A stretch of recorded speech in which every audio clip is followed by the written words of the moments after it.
जय बाबा नीम करौली महाराज की। दोस्तों, स्वागत है आपका हमारे चैनल, जहां हम आपको बताते हैं बाबा नीम करौली से जुड़ी हुई कहानियां, कैसे भक्तों ने उनके साथ टाइम स्पेंड करा और जब वो बाबा नीम करौली जी के साथ रहते थे तो उन्होंने क्या महसूस करा। तो आज ऐसे ही कुछ छोटी छोटी बातें जो भक्तों ने बाबा नीम करौली के साथ रहकर महसूस करी और कुछ ऐसे इंसिडेंट जो उनके साथ बाबा नीम करौली के आश्रम में हुए थे, वो मैं आपके साथ शेयर करना चाह रहा हूँ। एक बार एक भक्त दर्शन के लिए आई और बहुत महंगी नई साड़ी पहनकर आई हुई थी। महाराज जी ने कहा, माँ जानती हो, मैं एक अमीर परिवार से मिलने गया था, लेकिन उन्होंने इतने साधारण कपड़े पहने थे कि अमीर और गरीब में कोई फर्क ही नहीं दिखता था, इतने सरल और स्वच्छ। एक शाम महाराज जी एक गंदी सड़क पर बैठे थे। तभी कुछ बहुत महत्वपूर्ण लोग, जिनमें कुछ कवि थे, कुछ न्यायाधीश थे और कोई बड़े अधिकारी थे, वहां पर आए। वो महाराज जी के चारों ओर खड़े हो गए। महाराज जी ने उनसे कहा, तुम लोग बैठ क्यों नहीं जाते? कुछ झिझक के बाद वो लोग सड़क पर बैठ गए।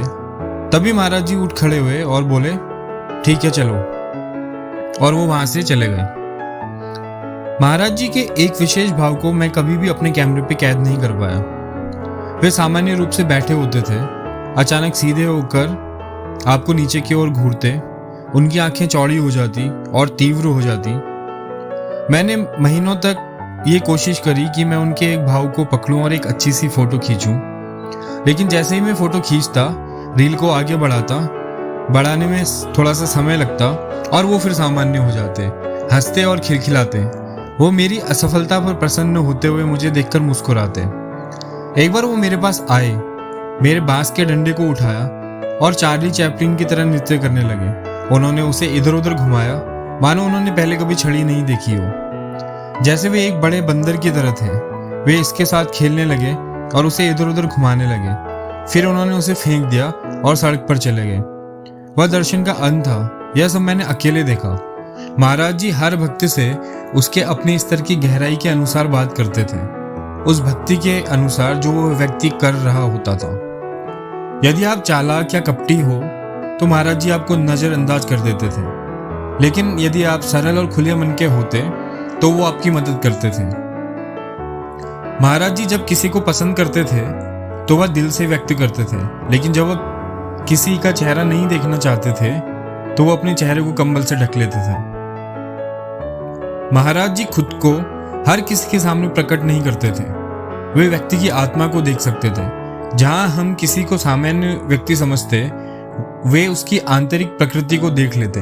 कुछ लोगों को सिर्फ प्रसाद देते और उन्हें वापस भेज देते। चाहे कोई व्यक्ति महाराज जी के साथ 25 वर्ष से हो या एकदम नया हो, वहां सभी को समान महत्व मिलता था।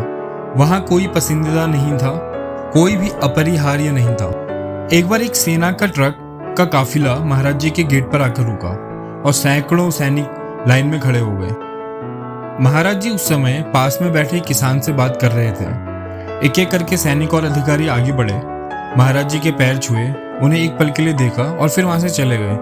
यही अनुभव अधिकांश सैनिकों को चाहिए था, लेकिन बीच बीच में कोई भी ऐसा भी आता जो कुछ अलग लगता। शायद उसमें कुछ अधिक प्रकाश होता या वह अधिक पीड़ित प्रतीत होता।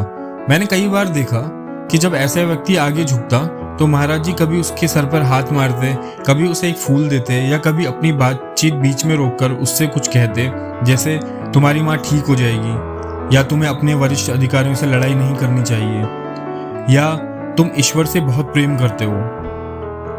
हम केवल वही अंश देख सकते थे जो महाराज जी देखते थे। सैनिक हनुमान जी और महाराज जी की तस्वीरें चाहते थे, जिन्हें वे युद्ध में सुरक्षा के रूप में ले जा सकें।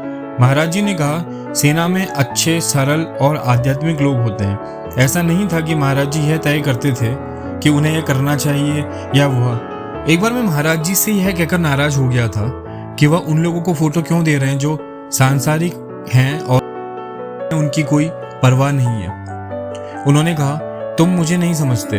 अगर मैं किसी व्यक्ति को कहता हूँ कि वह एक महान भक्त है तो मैं एक बीज बो रहा हूँ। अगर किसी व्यक्ति के अंदर पहले से वह बीज बोया गया है और वह बढ़ रहा है तो मुझे एक और बीज क्यों बोना चाहिए? ये कुछ बातें थी जो भक्तों के साथ घटित थी जब वो नीम करौली बाबा के आसपास थे या उनके आश्रम में रहे या उन्होंने उनके दर्शन करे। अगर आपकी आत्मा और आपका स्वभाव सरल होता था और आपके मन में कोई छल कपट नहीं होता था, तो बाबा नीम करौली के चमत्कार और उनके उस भाव को आप देख सकते थे और महसूस कर सकते थे कि वो कितना प्यार अपने भक्तों पे बांट रहे हैं। इसीलिए आपको एक आत्मीय शांति प्रदान होती थी। तो ये कुछ बातें थी जो मैंने आपके साथ शेयर करी। और भी बातों को जानने के लिए हमारे चैनल को सब्सक्राइब करिए। जय बाबा नीम करौली महाराज की।